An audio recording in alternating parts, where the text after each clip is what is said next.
कोई भी इस धर्म में चलने वाले को परास्त नहीं कर सकता। ये बात ध्यान से समझ लीजिए। जैसे कोई बहुत बड़ा तांत्रिक है और वो भूतों को वश में करने वाला है और तुम्हारे ऊपर भूत लगा दे, तंत्र के द्वारा मारण मूठ या कोई शाप या किसी तरह का अमंगल, ध्यान दीजिए, ये इस धर्म की बड़ी महिमा है। यदि आप भगवद आश्रित हैं, नाम जप कर रहे हैं, तो ना माया का कपट चलेगा, ना किसी का तंत्र तुम्हारे ऊपर चलेगा, ना किसी का कोई मारण मंत्र चलेगा, ना कोई भूतावेश तुम पर आविष्टित कर सकता है, ना किसी भी तरह की कोई विष आदि की। यदि आप सच्चे हृदय से भगवान की शरण में हो तो तुम्हारे ऊपर विष का भी प्रभाव खवाया जाएगा, विष वो हो जाएगा स्वास्थ्यवर्धक अमृत। गरल सुधा, गोस्वामी जी कह रहे, रिपु करहि मिताई, गोपद सिंधु अनल शीतलाई। जो भगवान का आश्रित जन होता है उसको विष भी अमृत हो जाता है। अगर उससे दुश्मनी करेगा ना कोई और उसका बुरा चाहेगा, वो जितना कुप्रचार करेगा, निंदा करेगा, उतने उसका यश बढ़ेगा। अगर वो आग लगा देगा तो उसके शरीर में चंदन से भी बढ़कर शीतलता का काम आग करेगी। जो भगवद आश्रित है, श्री हरिराम व्यास जी ने भी प्यारी जू के चरणों के आश्रित जनों को पुष्ट करने के लिए बताया कि राधा प्यारी के चरणारविंद शीतल सुखदाई, कोटि चंद मंद करत नख विद जुन्हाई। श्री राधा प्यारी के चरणारविंद शीतल सुखदाई। शाप ताप रोग शोक दारुण दुखारी, लाल इष्ट दुष्ट दलन कुंज भवन चारी। हमारी गोरी भोरी प्रियाजू के गोरे चरणारविंद का जिसने आश्रय ले लिया है, शरणागति ले ली है और राधा राधा नाम जप करता है, तो किसी भी ऋषि का साप उस पर लागू नहीं होगा। हरिराम व्यास जी कह रहे ये विशाखा सखी के अवतार है। कह रहे शाप कोई लागू नहीं होगा उसके ऊपर। ताप दैविक भौतिक ताप उसका स्पर्श नहीं कर सकता। कोई भी पाप उसे अपने अधीन नहीं कर सकता। किसी का भी तंत्र मंत्र उसके ऊपर लागू नहीं हो सकता, क्योंकि ये चरणारविंद लालजू के भी इष्ट है और ये चरणारविंद दुष्टों की दुष्टता का दलन करने वाले और हृदय में प्रेम प्रकाशित करने वाले हैं। कोई भी भयानक से भयानक रोग तुम्हारे शरीर पर हो सकता है, पर वो तुम्हें अधीन नहीं कर पाएगा। शाप ताप रोग शोक, बड़ी से बड़ी हानि होने पर भी तुम्हें शोक स्पर्श नहीं करेगा। प्यारी जू के चरणों का जिसने आश्रय ले लिया है, ये ऐसा परम धर्म है कि इसके आश्रित को कोई भी तंत्र मंत्र मूठ मारण भूत प्रेत पिशाच पिशाचनी कोई भी नहीं स्पर्श नहीं कर सकता। ध्यान रखना। हां, अपना कल्याण कराने के लिए सामने आ सकता है, क्योंकि नाम जापक ही सबके कल्याण का सामर्थ्य भाव रख सकता। जो निरंतर नाम जप करता है उसमें सब सामर्थ्य आ जाती है। एक बार भाई जी से हनुमान प्रसाद पोद्दार जी समुद्र के किनारे बैठे नाम जप कर रहे थे, तो देखा एक सफेद पोशाक पहने हुए पाग बांधे हुए पारसी वेशभूषा में सामने खड़े हैं। भाई जी ने सदाचार के कारण कहा, बाबूजी क्यों खड़े हो, बैठ जाइए। तो उनका आप बोले तो मेरे में सामर्थ्य है आपसे बात करने की, डरना नहीं आप। भाई जी ने कहा मैं क्यों डरूंगा, आप कोई भयावह थोड़ी लग रहे हैं। बोले लग नहीं रहा, लेकिन भयावह हूं, मैं प्रेत हूं। भाई जी को कोई बात नहीं। जो भगवत भजन में ये सब कई जगह ऐसा घटना में गंगा किनारे जैसे श्मशान है, ऐसा नहीं कि प्रेत योनि नहीं होती, होती है, पर वो प्रभाव नहीं दिखा सकती। ऐसे प्रत्यक्ष देखा है। भाई जी ने कहा कि तो आप हमारे पास क्यों आए हो? बोले अपना उद्धार कराने के लिए।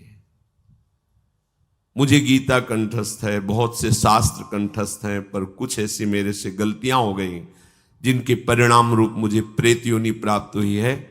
फिर मुझे आंतरिक संकेत हुआ है कि आप हमारा कल्याण कर सकते हो। भाई जी ने कहा तो बड़े आश्चर्य की बात है कि आपको गीता कंठस्थ है और फिर आप प्रेत योनि में गीता के एक श्लोक बोल दे तो प्रेत तो मुक्त हो जाता है। बोले मुझे से कुछ ऐसे भयानक अपराध हो गए, जैसे गुरुद्रोह है, वैष्णव अपराध, ये बड़े भयानक अपराध होते हैं। जब किसी का पतन होना होता है तो माया यही खेल खिलवाती है, क्योंकि और सब पाप हैं वो दरस परस अगनाश, गुरुजनों के संतों के दर्शनों से ही नष्ट हो जाते हैं।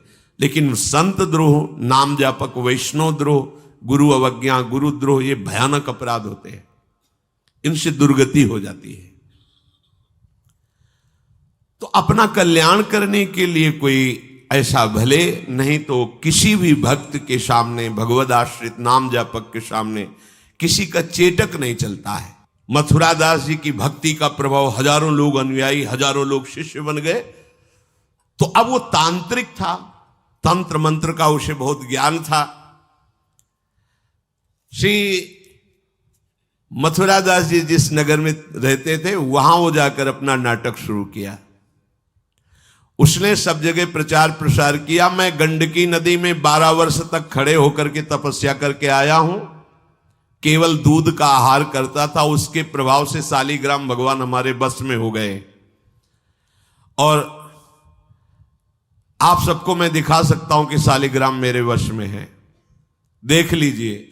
सिंहासन लाता, बाहर रखता, हजारों की भीड़, ऐसे ऐसे करता तो वो ऐसे शालिग्राम उठते और नाचते हुए ऐसे ऐसे ऐसे फिर रख जाते, फिर ऐसे ऐसे ऐसे ऐसे। अब तो सबको आश्चर्य हो रहा, जैसे चुटकी बजा रहा वैसे शालिग्राम की बटिया ऐसे ऐसे ऐसे।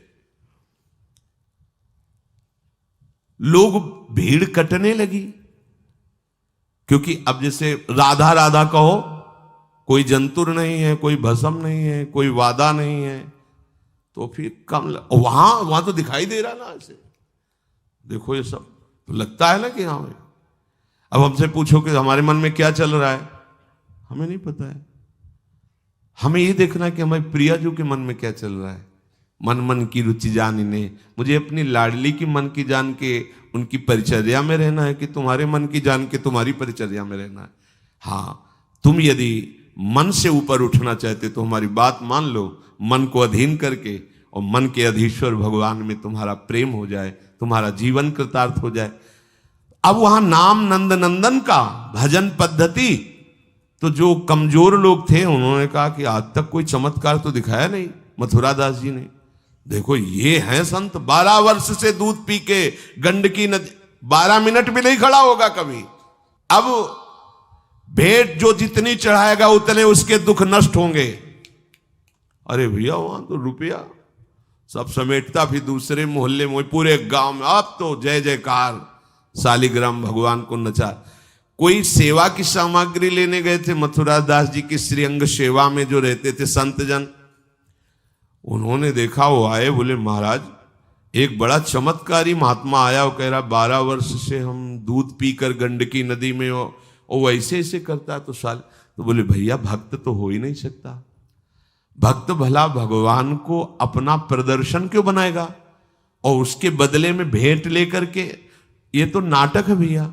वो देखे भी नहीं थे, बोले ये तो नाटक है, कोई संत ऐसा नहीं कर सकता, कोई भक्त ऐसा, कोई संप्रदायाचार्य से दीक्षित वैष्णव मार्ग में चलने वाला, ये तो अपराध है। तो उनका महाराज जी तो हजारों लोग वहां प्रभावित हो रहे, अच्छा है भगवान उस रूप में। बोले नहीं महाराज, फिर सत्य मार्ग के प्रकाशित करने के लिए आप यहां विराजमान, अगर उसका कपट पाखंड चला तो हजारों लोग धोखे में हो जाएंगे, चलो आप एक बार उसके सामने। तो उनका कि यदि हम उसके सामने गए तो उसका सब ये दुकान बंद हो जाएगा। बोले तो महाराज जी आप जरूर चलो, क्योंकि आपके चलने से यदि लोगों की श्रद्धा भगवान में वास्तविक लगे तो आप भी तो यही चाहने के लिए यहां गांव में वास कर रहे हो। उनको बड़ा दुख हुआ कि एक तो उसको दुख होगा, उसका नाटक बंद होगा, दूसरा कि वो जान क्यों नहीं रहा है जिन भगवान को तुम नचा रहे हो, अगर वास्तविक उनके तुम सेवक बन जाओ तो तुम्हें सब कुछ प्राप्त हो जाएगा। शालिग्राम भगवान श्री हरि ही है, कोई और नहीं है। पर बहुत जब उन्होंने कहा तो कहा चलो अच्छा, तो पाए परि गए लेके जाए ढिग ठाढ़े भये, चाहत फिरायो पे न फिरे सोच पर्यो है। जान गयो आप कछु याही को प्रताप ये पे, मारो करि जाप यो विचार मन धर्यो है। मुठी ले चलाई भक्ति तेज आगे आई नाही, वाही लपटाई भयो ऐसो मानो मर्यो है। हुए करि दयाल जा जीवायो समझायो, प्रीति पंथ दर्शायो ही भायो शिष्य कर्यो है। सभी शिष्यों ने चरण पकड़ करके मथुरा दास जी को मनाया कि आप वहां चले। तो आप गए सादे वस्त्र, एकदम सहज स्वरूप साधु का। जाके भीड़ भी इनके साथ है कि भाई मथुरा, उनका भी प्रभाव था तो बहुत सी भीड़ साथ गई। जाकर के गांव वालों ने कहा कि भैया वो आप जो स्वामी जी दिखाते थे शालिग्राम भगवान का चमत्कार वो दिखाइए, हमारे गुरुजी आए हुए हैं। ये तो उसने जाना था कि महिमावान है तभी तो वो आया था, पर उसको ये पता नहीं था कि हमारा प्रोग्राम इनके सामने नहीं चल पाएगा, क्योंकि भगवान नाम जापक के आगे कोई तंत्र मंत्र, कोई श्राप पाप ताप ये सब नहीं, वास्तविक जो भगवत मार्ग में है। अब उसने निकाला सिंहासन और पूरा सब शालिग्राम जी को, तो केवल चुटकी ही बज रही थी, शालिग्राम भगवान वहीं बैठे थे। हर प्रयास कर लिया, कोई चमत्कार नहीं। लोगों ने कहा कि दिखाओ ना, अब ये हमारे गुरुजी हैं, गांव में रहते हैं।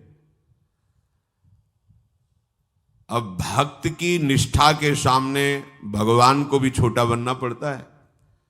इतने महान भगवान भक्त बलि जी के सामने बामन बन के भीख मांगने के लिए गए। भक्ति निष्ठा जीत सकते थे, आज्ञा दे सकते थे, ना आज्ञा दी और ना विजय प्राप्ति की। भिक्षा में मांग करके दिया माता अदिति को कि आपकी चाह है कि राज्य पद देवराज को मिले, तो आपकी आराधना से मैं जाऊंगा, पर वो मेरा भक्त है, ना युद्ध करूंगा ना आज्ञा दूंगा, पर मांग के लाऊंगा। भगवान भिक्षुक बन के गए। भक्त के आगे नौटंकी नाटक कहां चल सकता है? अरे जुगनू तब तक चमकती रहे जब तक सूर्य प्रकट नहीं होता। सूर्य प्रकट हुआ तो लाखों जुगनुओं का कोई मतलब नहीं रह जाता।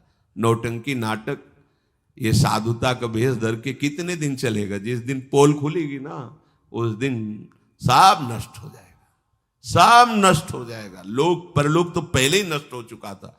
पाखंड न करे। हम कह रहे तुम्हें धन चाहिए, तुम्हें सम्मान चाहिए, राम राम भजो, कृष्ण कृष्ण भजो, हरि हरि भजो, विश्व नमन करेगा, ईमानदारी से भजो। हमने ऐसे संत भगवान देखे, ककहरा नहीं पड़े, कुछ नहीं जानते, बस एक ओम, दुई ओम, तीन ओम, चार ओम ऐसे जपते, और लोग न्यौछावर थे, सीधे सरल ओम ओम, राम राम, कृष्ण कृष्ण, साफ सिद्ध। कबीर दास जी जैसे वहां पर राम राम राम राम। श्री स्वामी सत्संगानंद जी महाराज बक्सर, बस इतने। जब कोई बेटा राम राम, ऐसे लगते थे कि मतलब इनको पी जाएं, अपने हृदय में रख ले। इतने दुलारे वयोवृद्ध थे, ऐसा सुंदर रूप, ऐसी कोमलता, ऐसा आकर्षण। राम राम राम राम। अरे प्रभु के नाम में क्या नाटक करने की जरूरत क्या है? पाखंड कर। प्रभु महालक्ष्मीपति हो, तुम्हें लक्ष्मी ही चाहिए तो वो सब दे देंगे। काहे को नाटक करे? काहे को किसी को भ्रम में डाले? तुम भ्रम में हो, दूसरे, अरे भैया तुम राम राम जपो, कृष्ण कृष्ण जपो, तुम्हारा मंगल इसी, बस इसी में मंगल होगा, दूसरा मंगल कर ही नहीं सकता। अब उनके प्रभाव से उनका कुछ नहीं हुआ। अब तो लोग कहने लगे दिखाओ ना, इसका मतलब तुम नाटक कर रहे थे। अब सबके सामने उसका मान नष्ट हुआ, उसका सब तंत्र बेकार हो गया।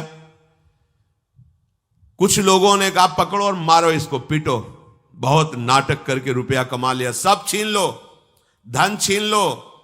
किसी ने कहा मार पीट के इसे न्यायाधीश के, पुलिस डिपार्टमेंट को दो। ये मथुरा दास जी ने सबसे कहा देखो अगर हमको लाए हो तो हमारी बात मानो, इनको किसी भी तरह का कष्ट मत दो, कोई भी बंधन नहीं, और उनसे कहा, भैया आप जिसका नाटक कर रहे हो ना, अगर सत्यता से इसे मान लो तो जिन लोगों ने रुपए चढ़ाए ये बहुत थोड़े हैं, वो तुम्हें निहाल कर देगा।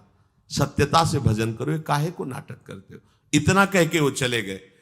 पर उसको समझ में नहीं आया। उसने कहा, अच्छा तुम अपनी दिखा दी, अब मेरी देखना। सबके बीच में कहा, तुमने अपनी दिखा दी, अब मेरी।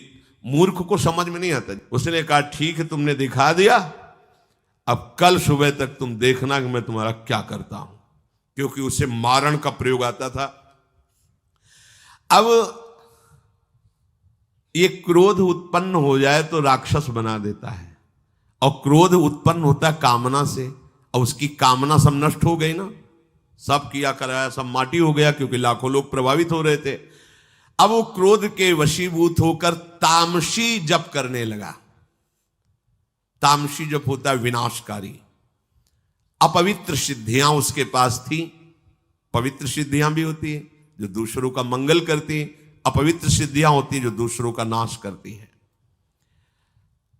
उसने मारण विद्या का अनुष्ठान किया, जिसे देहाती भाषा में मूठ कहते हैं।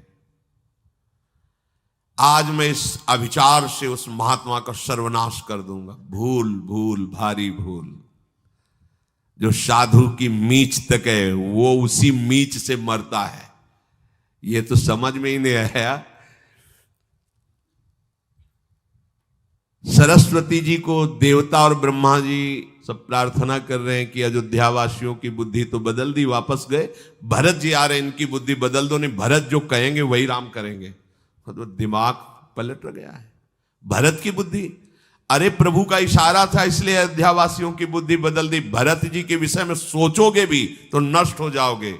महाप्रेमी भरत के विषय में सोचना ही तुम्हारे लिए अमंगल हो जाएगा। और हम क्या, करोड़ों सरस्वती भी हो तो भरत की भाव भरी भक्ति में बाधा नहीं पहुंचा सकती। अब उसने प्रारंभ किया बैठ करके आसन में मूठ का। एक खप्पर जैसी आकृति प्रकट होती है और उसमें जाजुल्यमान तेज होता है, और वो जहां जाएगा तो जिसके पास जाना है वहीं शुरू हो जाएगा उसका खून पोकना, नीचे से शौच द्वार से मुंह से खून की उल्टी आना, उसके पहुंचते पहुंचते, और जहां पहुंची तो वो नष्ट हो जाएगा, मर जाएगा और वापस चली जाएगी। वहां जाके प्रमाण देगी कि हम काम कर रहे हैं। वहां भक्तों ने देखा कि एक खप्पर में आग जलती हुई राउंड राउंड ऐसे गोला होता, तो जाके कहा मथुरा दास जी ये उसकी चलाई हुई मूठ है, तुम कुछ परेशान मत हो, यहां कुटिया की डेहरी में भी प्रवेश नहीं करेगी। अब वो आकर के मारण बस वहां घूम रहा है। मथुरा दास जी निकल के आए, हाथ जोड़ा, क्योंकि सब मंत्र सब सिद्धियां भगवान की, तो ना चाहे पवित्र हो या अपवित्र हो, तो उन्होंने कहा तुम सर्वज्ञ भगवान की ही शक्ति से संपन्न हो, तुम जानती हो कि हमारा कोई अपराध है क्या?